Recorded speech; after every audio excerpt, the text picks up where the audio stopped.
Praise the Lord, Church. Today's Bible meditation is taken from Jeremiah chapters 30 and 31, Psalms 134, and Mark chapter 2. If you're new to Living God family, a very warm welcome to you in Jesus' name. Hope this video will be a blessing to you as you hear and listen to the thoughts as we read through the Bible together. I encourage you to read the chapters during your personal devotion time and become recipients of listening to God's voice daily.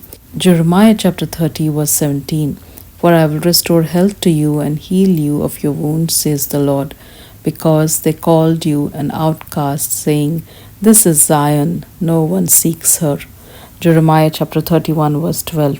Therefore they shall come and sing in the height of Zion, streaming to the goodness of the Lord, for wheat and new wine and oil, for the young of the flock and the herd. Their souls shall be like a well-watered garden, and they shall sorrow no more at all. Psalms 134 verse 3.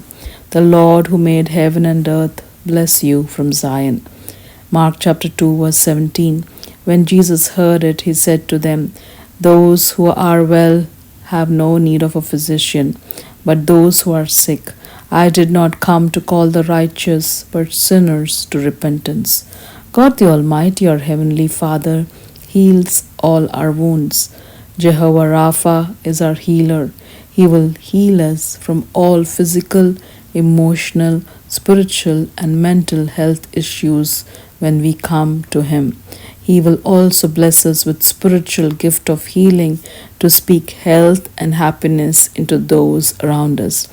Today may we claim our healing, believing in Jesus Christ, and be empowered by God the Holy Spirit to operate the spiritual gift of healing within us, to embalm others with our words, actions, and thought.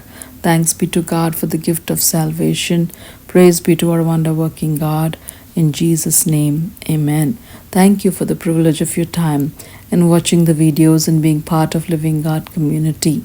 God bless you all abundantly as we are all created to be holy and happy in Christ Jesus. Amen.